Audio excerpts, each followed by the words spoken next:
Hoje aconteceu de novo. Meu primo me ligou pedindo dinheiro. Só que dessa vez eu não atendi. E sabe o que mais? Não me sinto culpado. Pelo contrário, me sinto livre.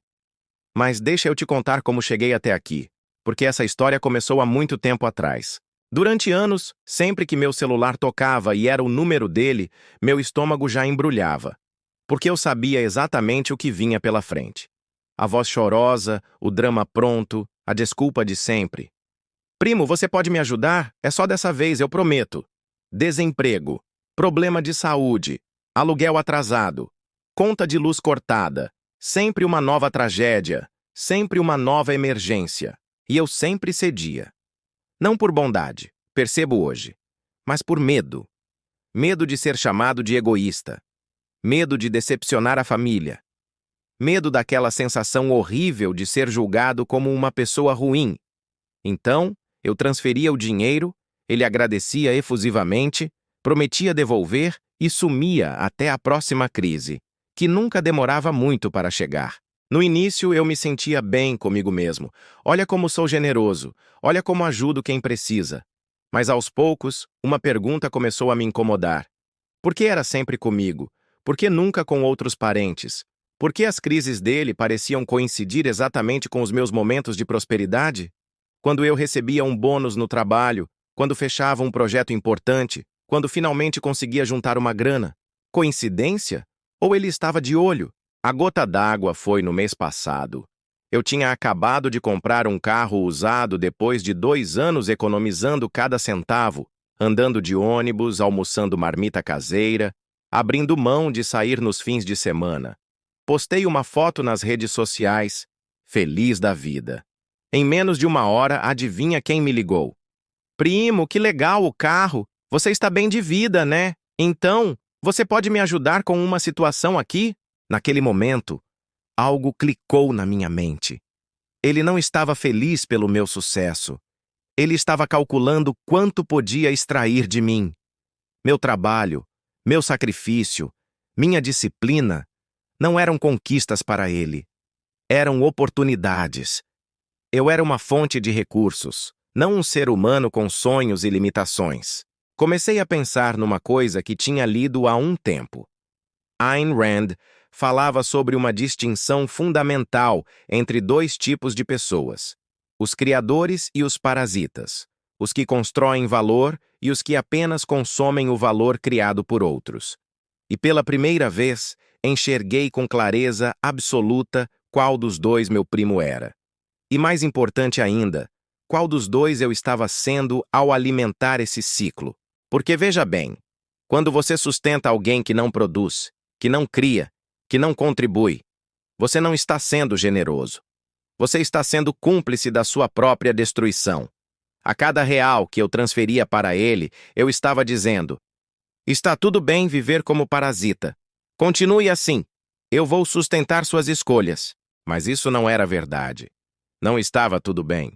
E eu não queria mais sustentar escolhas que não eram minhas, porque enquanto ele passava os dias reclamando da vida, procurando quem pudesse bancar suas contas, eu estava lá, acordando cedo, enfrentando o trânsito, lidando com prazos impossíveis, construindo algo, trabalhando para criar valor no mundo.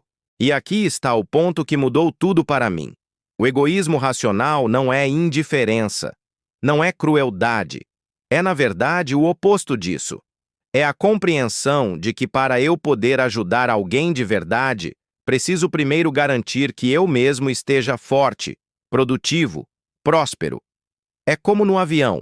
Você coloca a máscara de oxigênio em você primeiro, depois nos outros.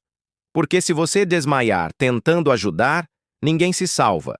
O egoísmo racional também não significa nunca ajudar ninguém. Significa ajudar quando faz sentido, quando existe reciprocidade, quando existe mérito, quando existe um valor real sendo trocado. Eu ajudo meu irmão quando ele está montando o negócio dele, porque sei que ele está lutando para construir algo. Eu ajudo minha vizinha idosa quando ela precisa ir ao médico, porque ela sempre foi uma pessoa digna e produtiva. Eu contribuo com causas em que acredito, porque vejo o resultado real sendo gerado. Mas sustentar alguém que escolheu viver como sanguessuga? Que transformou a manipulação emocional em profissão?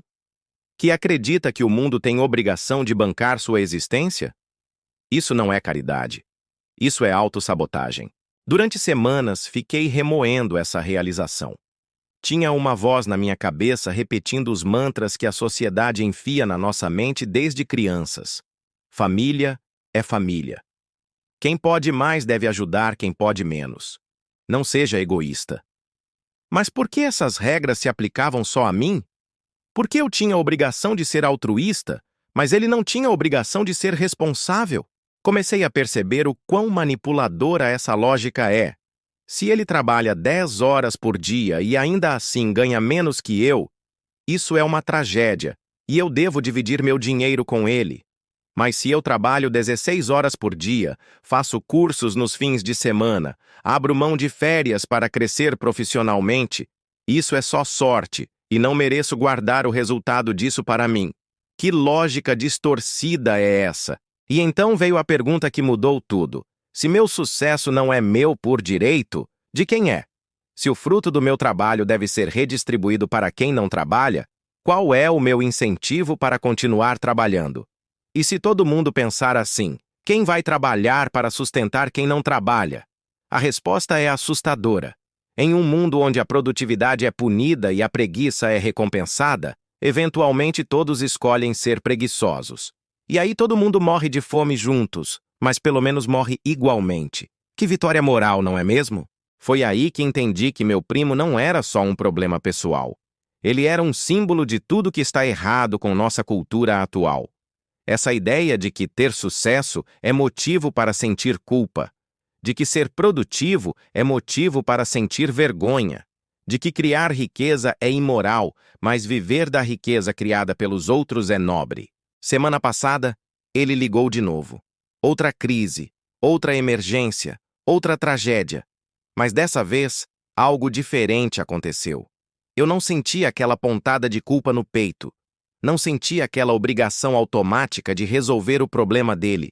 Senti algo que nunca tinha sentido antes. Paz. A paz de quem sabe exatamente onde estão seus limites e não tem medo de mantê-los. Deixei a ligação ir para a caixa postal. E quando ouvi a mensagem depois, foi exatamente o que eu esperava. A mesma encenação de sempre, os mesmos apelos emocionais, a mesma tentativa de transformar sua irresponsabilidade no meu problema. Mas agora eu via aquilo pelo que realmente era. Chantagem emocional refinada. Deletei a mensagem sem responder. E você sabe qual foi a sensação? Não foi culpa, foi alívio. Foi como se um peso gigante tivesse saído das minhas costas. Como se eu tivesse finalmente parado de carregar uma pessoa adulta nas costas e pudesse voltar a caminhar na minha própria velocidade. Porque aqui está a verdade que ninguém quer admitir. Quando você sustenta um parasita, você não está ajudando só ele a não crescer. Você está impedindo você mesmo de crescer também. Toda a energia que você gasta resolvendo problemas que não são seus é energia que você não gasta construindo soluções para os seus próprios desafios. Todo real que você doa por culpa é um real que você não investe no seu futuro, na sua educação, nos seus projetos, nos seus sonhos. E no final das contas, quem perde mais? Ele, que continua na mesma situação de dependência, ou você, que sacrificou suas próprias oportunidades para manter essa dependência viva?